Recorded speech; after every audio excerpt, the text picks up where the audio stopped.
Hello दोस्तों, कैसे हैं आप सब। स्वागत है आप सभी का कॉमिक वर्ल्ड 2.0 पर। तो चैनल पे चल रही है अनिल मोहन सीरीज़ की नॉवेल बंधक। तो चलिए दोस्तों, शुरू करते हैं इसका चौथा भाग। गनमैन अनिश्चिंत से खड़े रहे। मोना चौधरी ने अभी गन उनकी तरफ उठा रखी थी। अजीत सिन्हा ने मोना चौधरी से कहा, मेरे ख्याल में तुमने गनमैनों को बेहोश किया है, मारा नहीं। हाँ, मोना चौधरी सतर्क नज़र आ रही थी। वो कब तक बेहोश रहेंगे? करीब 3 घंटे। ठीक है, पर तुम्हारे पास कैसी रिवॉल्वर है जिससे उन्हें बेहोश? इस रिवॉल्वर से खोखली सुई निकलती है। मोना चौधरी की नज़रें हर तरफ फिर रही थी। उसमें तेज असर वाला जहर भरा होता है। सुई के कोने में टिप लगी होती है, जो कि सुई को पूरी तरह शरीर के भीतर प्रवेश करने से रोक लेती है। सुई ढूंढकर टिप को पकड़कर बाहर खींचा जाए तो सुई निकल आएगी। सेना गनमैनों से बोला, सुना तुम लोगों ने? जाकर सबके शरीर से सुइयाँ निकालो। वे तीनों गनमैन वहाँ से चले गए। मोना चौधरी और महाजन के हाथ में अभी भी गनें थमी थी। मेरे ख्याल में इसका विश्वास करना ठीक नहीं होगा। ये हमारा शिकार है, महाजन बोला। कृपा शंकर बताएगा इस बारे में। मोना चौधरी ने जेब से मोबाइल निकाला और नंबर मिलाने लगी। फ़ौरन ही बात हो गई। कृपा शंकर, मोना चौधरी ने कहा। हाँ, मोना चौधरी। ओह, तुम कहो। अब तक तुम्हें काम कर देना चाहिए था। उधर से कृपाशंकर ने कहा, मैं अजीत सिन्हा को शूट करने जा रही हूँ। मोना चौधरी के स्वर में सर्द भाव थे। एक हाथ में थमी गन का रुख सेना की तरफ था। सेना सूजी की कमर में हाथ डाले खड़ा मुस्कुराता उसे ही देख रहा था। शूट करने जा रही हो? कैसे? इस वक्त वो मेरी गन के निशाने पर खड़ा है। कृपाशंकर की आवाज़ नहीं आई। मोना चौधरी भी खामोश रही। Hello, hello. कृपाशंकर का परेशान स्वर कानों में पड़ा। सुन रही हूँ। तुम सच कह रही हो कि सेना साहब तुम्हारी गन पर हैं? अभी उसके चीखने की आवाज़ें सुन लेना, पहले मैं उसकी टांगों पर गोलियां। नहीं, रुको, ऐसा मत करना। उधर से कृपाशंकर ने तेज़ आवाज़ में कहा। क्यों? तुम्हें सेना साहब ने नहीं बताया कि मैं उनका मैनेजर हूँ? और उन्हीं के कहने पर मैंने ये सौदा तुमसे किया। 28 करोड़ जो तुम्हें दिया है वो भी सेना साहब का ही था। उन्हें मारना मत, ये सब खेल था। यही बातें सेना ने कही। जान लेना चाहती थी कि सेना क्या सच कह रहा है। सच कह रहा है वो तुम्हारा। मोना चौधरी ने फ़ोन बंद करके जेब में रखा और गन फेंक दी। सेना ठीक कह रहा है, मोना चौधरी ने महाजन से कहा। गन फेंक दूँ? महाजन ने पूछा। हाँ, ये कोई हरामीपन न दिखा दे बाद में। उसका इंतज़ाम है मेरे पास। महाजन ने गन फेंक दी। स्वागत है। अजीत सिन्हा क्या उठा, आओ भीतर आ जाओ। मोना चौधरी और महाजन उस दरवाजे से भीतर प्रवेश कर गए। सेना ने सूजी की कमर से हाथ निकाला और मोना चौधरी की तरफ बढ़ाया। तुमसे मिलकर खुशी हुई मोना चौधरी। तुम? मोना चौधरी ने उससे हाथ मिलाया। किसी बड़े सौदे के बारे में कह रहे थे? हाँ, बात करेंगे वो भी। वही तो बात करनी है अब। सेना ने महाजन से भी हाथ मिलाया। मोना चौधरी और महाजन की निगाह उस कमरे में घूमी। वहाँ 20 से ज़्यादा टीवी स्क्रीनें दीवार पर लगी हुई थी। 2 आदमी वहाँ पर थे। हर स्क्रीन पर 8वीं मंजिल का अलग अलग दृश्य नज़र आ रहा था। यानी कि यहाँ बैठकर इस फ्लोर की हर जगह को देखा जा सकता था। तुम हमें देख रहे थे? मोना चौधरी ने कहा। हाँ। तुम लोग कभी भी मेरी नज़रों से ओझल नहीं रहे। तो तुमने अपने आदमियों को हमारी स्थिति क्यों नहीं बताई? उससे तो खेल बिगड़ जाता। मुझे तो मालूम था कि तुम यहाँ आने की कोशिश कर सकती हो, तुम आई भी। मैंने तुम्हें पहचान लिया, परंतु गनमैनों को तो नहीं मालूम था कि तुम आने वाली हो। मैं देखना चाहता था कि तुम किस प्रकार गनमैनों पर काबू पाती हो या नहीं पा सकती। कुछ भी हो सकता था, सेना ने कहा। मैं उन पर गोलियां भी चला सकती थी, वो मर भी सकते थे। वो उनकी किस्मत थी।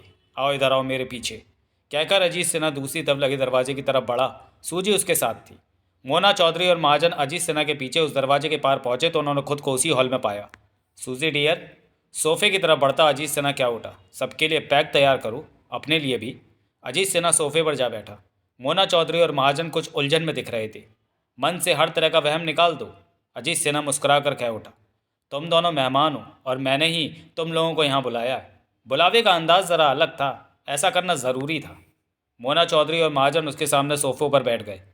ये सब तुमने क्यों किया? मोना चौधरी बोली। अजीत सिन्हा चंद क्षण चुप रहा, शांत सा क्या उठा।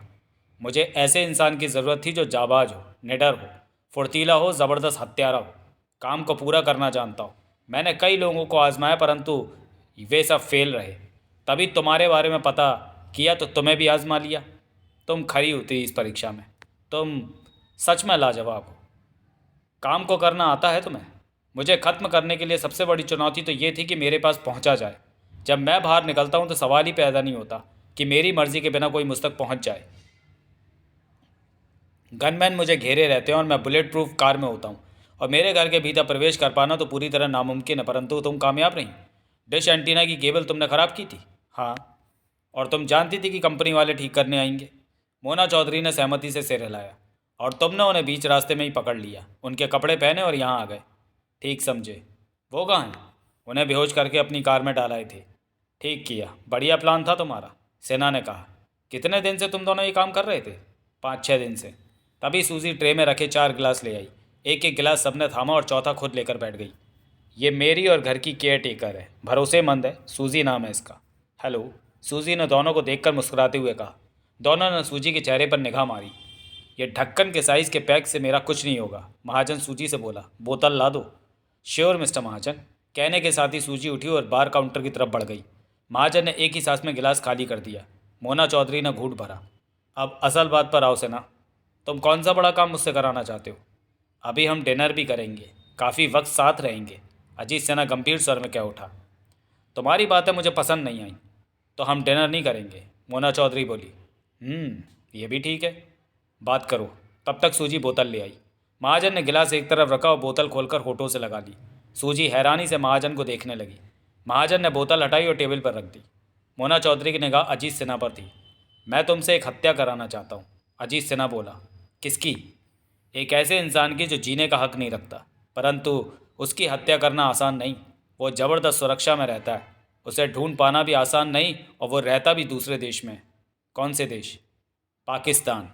कौन है वो? ये तब बताऊंगा जब तुम इस काम के लिए हाँ कहोगी।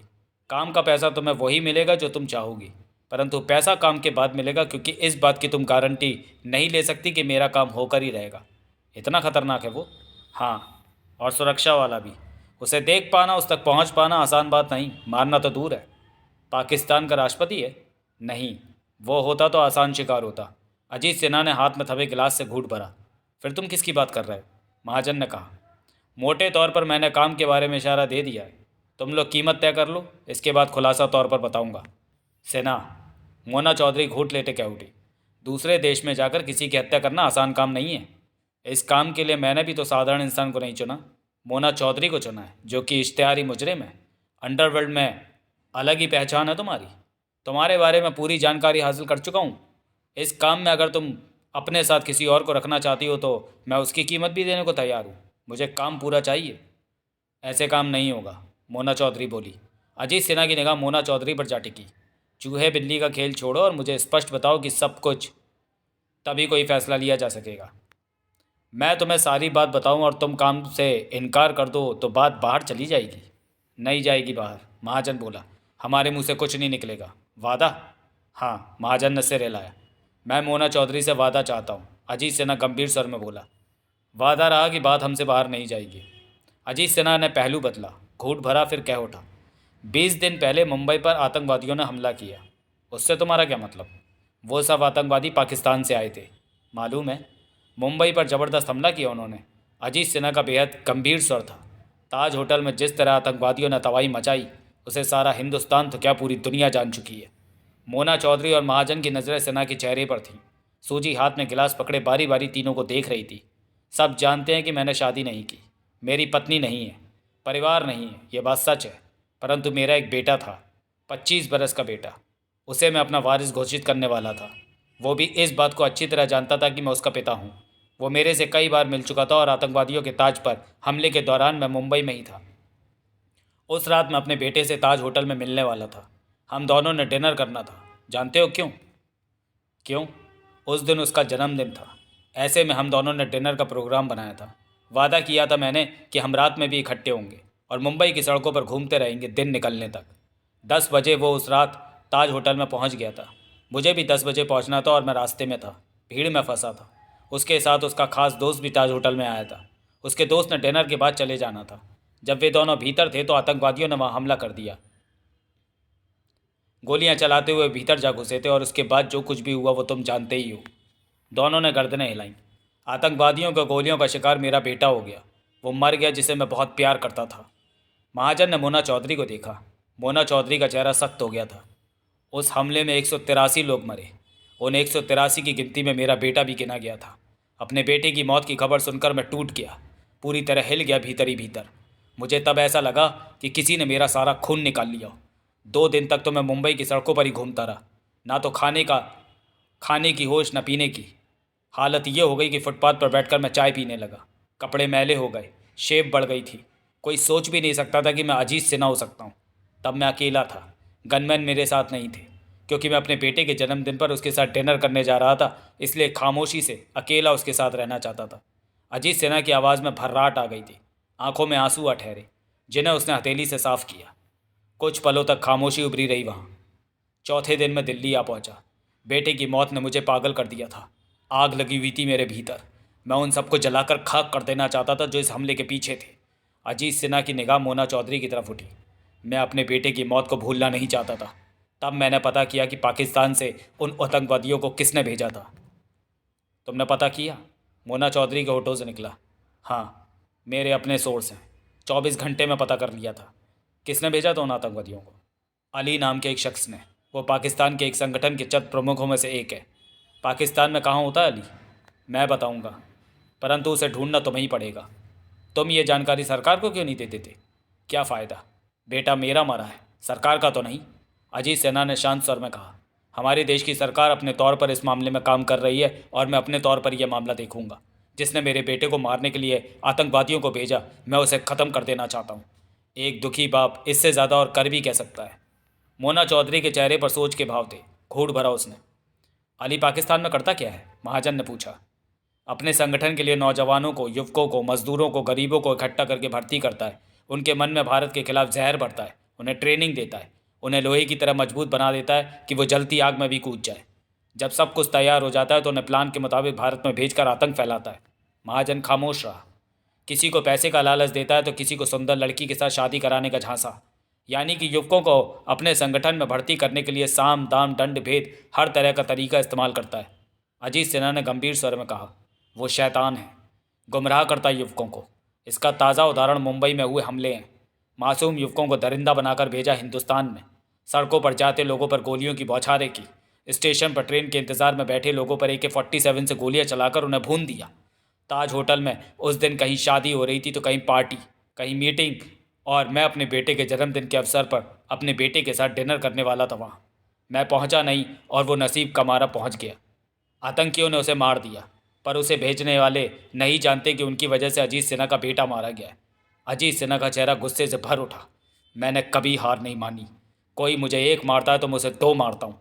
अली बचेगा नहीं, उसे मरना ही होगा। मोना चौधरी ने अपना गिलास खाली कर दिया। मेरे ख्याल में तुम्हें अपने बेटे की मौत को भूल जाना चाहिए। जो तुम चाहते हो वो आसान नहीं, मोना चौधरी बोली। अजीत सिन्हा ने मोना चौधरी को घूरा, फिर कह उठा। तुम ये काम नहीं करना चाहती तो मत करो, लेकिन ये मत कहो कि यह आसान नहीं। जिसने काम करना है उसके लिए सब कुछ आसान है। जैसे मेरा बेटा मरा तो मुझे अली तक पहुंचना और उसकी जान लेना बहुत आसान लग रहा है। मेरी दौलत ये काम पूरा करके ही रहेगी। तुम नहीं तो ये काम कोई और करेगा। अजीत सिन्हा ने गुस्से से कहा। मैंने काम को मना नहीं किया, तो फिर तुमने कैसे कह दिया कि मैं अपने बेटे की मौत को भूल जाऊं? मेरे भीतर उठा ये क्षणिक उफान नहीं है जो कि झाग की तरह बैठ जाएगा। 20 दिनों से मैं तड़प रहा हूँ। सूजी ही है जिसने मुझे संभाल रखा है, वरना मैं पागल हो गया होता।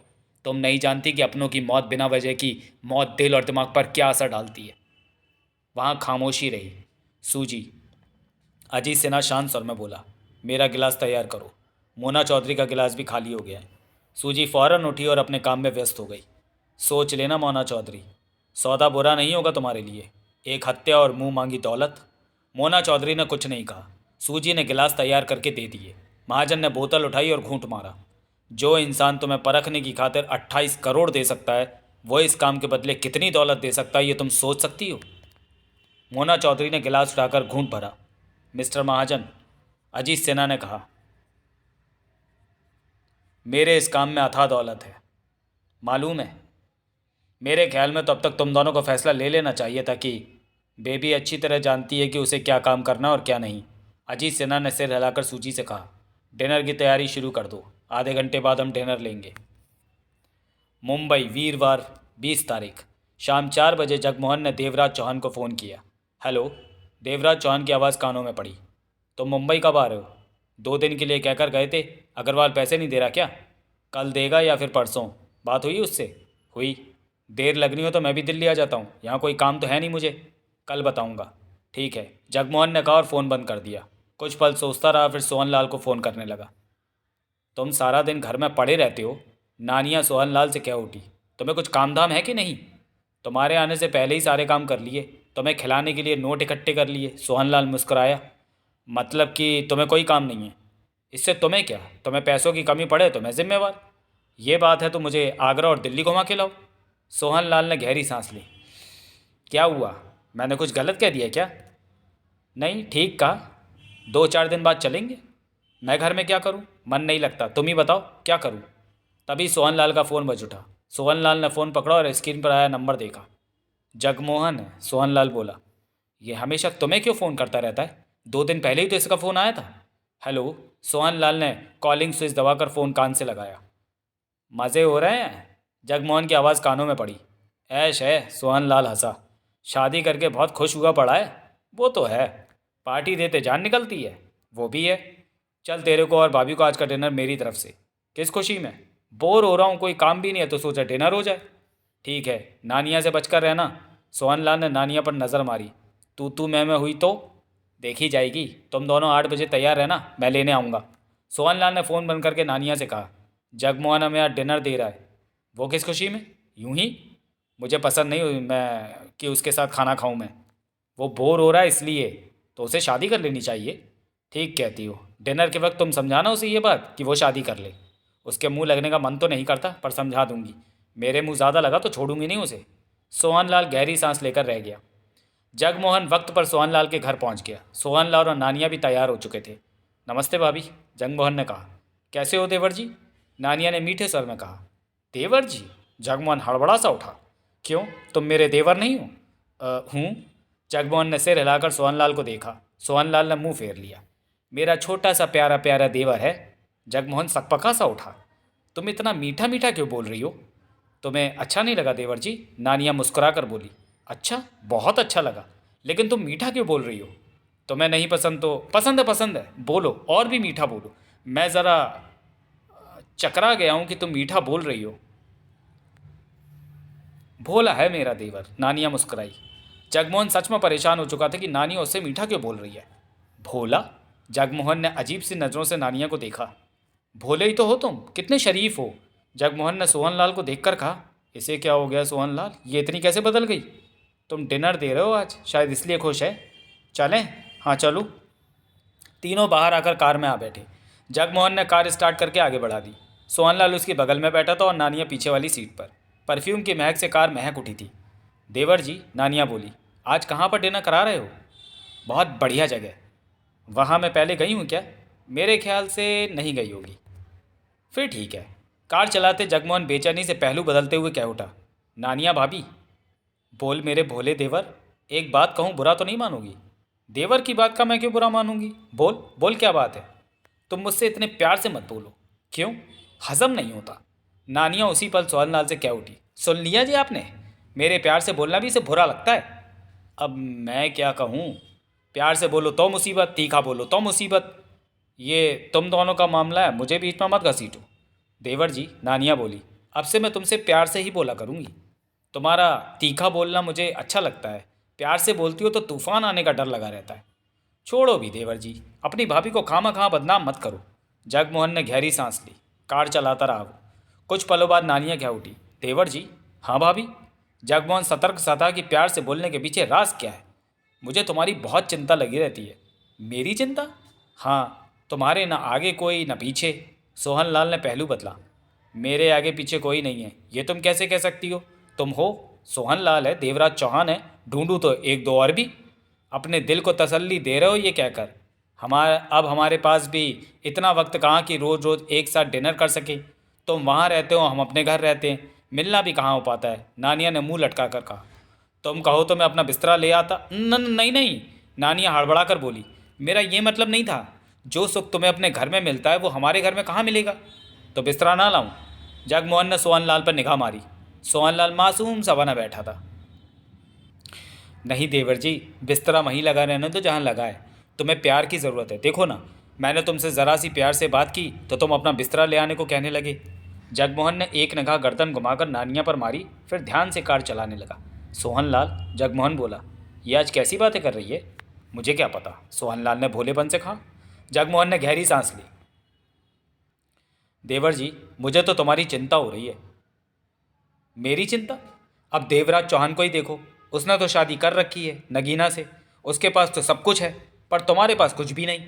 मुझे भाभी कह लिया, इधर नगीना को भाभी कह लिया, कभी सोहन लाल को भाई बोला तो कभी देवराज चौहान को। नानिया की बातें सुनकर जगमोहन का मस्तिष्क हवा में उड़ रहा था। नानिया को क्या हो गया सोहन लाल, ये कैसी बातें कर रही है? औरतें ऐसी ही होती हैं। ऐसी ही होती है? जगमोहन अजीब से स्वर में बोला। हाँ, पहले मुझे भी नहीं पता था, लेकिन शादी के बाद पता चल गया। लेकिन ये कहना क्या चाहती है, मुझे क्या पता। उसी पर नानिया प्यार से कह उठी। देवर जी, तुम तो ज़रा ज़रा सी बात पर घबरा जाते हो। मैं तो यूं ही बात कर रही थी। यूं ही? हाँ, यूं ही। तुम यूं ही बात कर रही हो और मैं तुम्हारी बात सुनकर सिर से पांव तक हिल गया हूँ कि तुम्हें ये अचानक क्या हो गया है। तुम्हारा तो दिल ही बहुत छोटा है देवर जी, जो जरा सी बात सुनकर सह नहीं सकते। भला मैंने कौन सी गलत बात कह दी? जगमोहन ने शानदार रेस्टोरेंट की पार्किंग में कार ले जा रुकी। नानिया बाहर निकलती कह उठी। ओह, यहाँ तो मैं पहले कभी नहीं आई। चलो जी, आप भी बाहर आ जाओ। वो तीनों भीतर रेस्टोरेंट के डाइनिंग हॉल में पहुंचे और एक टेबल संभाल ली। रेस्टोरेंट शानदार था, अधिकतर भरा हुआ था। खूब चहल पहल और रौनक थी हर तरफ। वेटर पानी सर्व कर गया। फिर ऑर्डर लेने वाला आया तो नानिया ने बढ़ चढ़कर ऑर्डर दिया। वो चला गया तो जगमोहन क्या उठा। भाभी, इतना सामान तुम खा लोगी? मैंने अपने लिए थोड़े ना मंगवाया, तुम्हारे लिए मंगवाया। मुझे तुम्हारी चिंता है देवर जी। मेरी चिंता? जगमोहन की नज़रें नानिया के चेहरे पर जा टिकी। मुझे अपने देवर की चिंता नहीं होगी तो किसको होगी? मैं और सोहनलाल तो बचा कुचा खा लेंगे। हे भगवान! जगमोहन ने बड़बड़ाकर सोहनलाल को देखा। सोहनलाल तो बगला भगत बना बैठा था, जैसे इन बातों से कोई मतलब ही ना हो उसे। देवर जी, नानिया पुनः बेहद प्यार से बोली। हाँ भाभी, तुम वक्त कैसे बिताते हो? वक्त? अब देखो ना, देवराज चौहान को जब भी फुर्सत मिलती है वो नगीना के पास चला जाता है। सोहनलाल ने जब से मेरे से शादी की है तब से ये व्यस्त हो गया है, इसके पास फुर्सत ही कहाँ अब तुमसे मिलने की। जगमोहन ने होंठ सिकोड़ लिए। नजरें नानिया पर ही थीं। क्या देख रहे हो देवर जी? समझ रहा हूँ अब तुम्हारी बात। समझदार हो गया है मेरा देवर, बातें समझने लगा है। नानिया मुस्कुराई। तो मैं पूछ रही थी कि वक्त कैसे बिताते हो? नोट गिनने से ही फुर्सत नहीं मिलती। नोट? हाँ, देवराज चौहान लाता है, मैं गिनकर उन्हें ठिकाने लगाता हूँ। कभी कभी तो परेशानी हो जाती है कि नोटों को कहाँ रखूँ। इन कामों में इतना व्यस्त रहता हूँ कि एक पल की भी फुर्सत नहीं मिलती। एक बात तो बताओ, क्या भगवान ने औरत को क्यों बनाया है? बनाने वाला ही जाने। और मर्द को क्यों बनाना है? नोट गिनने के लिए। जगमोहन मुस्कुरा पड़ा। तुम्हारी अकल पे तो पत्थर भरे पड़े हैं देवर जी। नानिया मुस्कुराते हुए बोली। भगवान ने औरत मर्द को एक दूसरे के लिए बनाया है, एक के बिना दूसरा अधूरा है। तभी तो देवराज चौहान ने नगीना से शादी की, सोहनलाल ने मेरे से की। जगमोहन ने सोहनलाल को देखा। सोहनलाल तो भोले बलम की तरह लल्लू सा बना बैठा था, जैसे कि उसे पता ही ना हो कि क्या बातें हो रही हैं। मर्द वक्त बिताने के लिए औरत का साथ ढूंढता है, समझा? जगमोहन ने गहरी सांस ली। हाय हाय, अब तो मेरा देवर बातें भी समझने लगा है। वैसे क्या समझे? तुम कौन सी घुट्टी मुझे पिलाना चाहती हो? समझ गए? पूरी तरह। तो तैयार हो देवर जी? किस बात के लिए? जो तुम समझ गए। तभी वेटर ट्रॉली में खाना ले आया और सामान टेबल पर रखने लगा। उनकी बातें रुक गईं। सारा सामान टेबल पर लगाकर वेटर ट्रॉली ढकेलता चला गया। तीनों ने खाना खाना शुरू किया। नानिया क्या उठी। देवर जी, तुम्हारी भाभी हूँ, गलत राह नहीं दिखाऊंगी। अच्छी तरह सुन लो और समझ लो कि औरत के बिना आदमी कुत्ता होता है। कोई उसे पास नहीं बैठाता, सब उसे लात मारते हैं। शादी कर ले तो उसकी सारी बुराइयां छुप जाती हैं। लोग तब कहते हैं कि अब सुधर गया। बेशक पहले से भी ज़्यादा कोई गलत को क्यों ना गलत काम करे। इसलिए तो मैं चाहती हूँ कि मेरा देवर शादी कर ले। शादी के बाद मैं भी तुम्हें खाने पर घर बुलाऊंगी। क्यों जी, मैंने ठीक कहा ना? सोहन लाल तो शांति से खाना खा रहा था, एकाएक हड़बड़ा कर कह उठा। क्या कहा? तुम तो खाने में मस्त हो, कितने सुधर गए हो पहले से। ये सब मेरे साथ का असर है। फिर वो जगमोहन से कह उठी। मैंने आज तक तुम्हें खाने पर नहीं बुलाया तो इसलिए कि तुम बिना औरत के हो। जगमोहन खाने में व्यस्त था। सुन रहे हो? हाँ हाँ, कहती रहो भाभी, तुम्हारे तमगे मैं सब नोट कर रहा हूँ। मेरी मानो तो शादी कर लो। बातों के साथ खाना भी खाती रहो भाभी। जगमोहन क्या उठा। वो तो मैं खा ही रही हूँ, ज़्यादा भूख नहीं है मुझे। तुम खाओ, बिल तुमने देना है, मुझे तुम्हारी चिंता है। तुम मेरी कितनी फिक्र करती हो? भाभी जो हूँ तेरी। तुम्हारी पत्नी यहाँ होती तो तुम्हें अपने हाथों से खिलाती और तब तक खिलाती जब तक सारी प्लेटें खा ली। खाना खाओ खाना। अच्छा, एक और ले लेती हूँ। देवर का कहना मना थोड़े ही न करूँगी। तो ढूंढ दूँ क्या तुम्हारी दुल्हन? जगमोहन ने सोहनलाल को देखा, जो कि महान शरीफ खामोशी से खाने में व्यस्त था। उल्लू का पट्ठा। जगमोहन बड़ी मन बड़बड़ा उठा। दोनों मेरी शादी करा देना चाहते हैं। नानिया कहे जा रही थी। तुम एक बार हाँ तो करो, सुंदर से सुंदर लड़की ढूंढूंगी तुम्हारे लिए। सारी उम्र ये कहते नहीं थकोगे कि भाभी ने क्या दुल्हन ढूंढ के दी है। जगमोहन खाने में लगा रहा। सुन रहे हो मेरी बात? हाँ भाभी, सब सुन रहा हूँ, सब समझ रहा हूँ। ये ज़रा गंभीर मामला, ज़रा मुझे सोचने दो। लो, नानिया क्या उठी। शादी ब्याह का मामला कब से गंभीर होने लगा? मैंने और सोहनलाल ने फैसला करने में ज़रा भी देर नहीं लगाई और फट से ब्याह कर लिया। नानिया ने सोहनलाल को देखा। मैंने ठीक कहा ना? सोहनलाल ने उल्लू की तरह सर उठाकर नानिया को देखा और बोला, तुमने मुझसे कुछ कहा? तुम खाना खाओ, तुमसे तो बात करना ही बेकार है। शादी के बाद आदमी ऐसा ही हो जाता है। ऐसा कैसा भाभी? जगमोहन ने शराफत से पूछा। सीधा साधा, शरीफ। फिर तो औरत बोलती है, बेचारा आदमी तो सिर्फ सिर हिलाता है। देखना शादी के बाद तुम ऐसे ही हो जाओगे। ऐसा होना क्या बहुत बड़ा तमगा है? शरीफों की श्रेणी में आ जाओगे, तुम्हारी इज्जत बढ़ जाएगी। नानिया खाते खाते बोली। सच भाभी? जगमोहन खाना समाप्त करता बोला। तुम्हें कितनी चिंता है मेरी। तो चलिए दोस्तों, वीडियो को यहीं समाप्त करते हैं और मिलते हैं बंधक के 5वें भाग में अगले वीडियो में। तब तक के लिए धन्यवाद।